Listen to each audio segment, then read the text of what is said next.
Yeah, from now on we will doing the sub on the dead ball.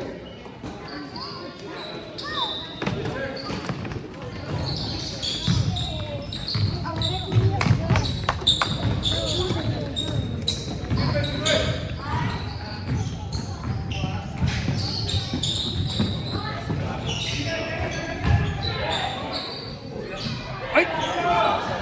Tas na manager, oh! Yun! Ang ganda naman yan!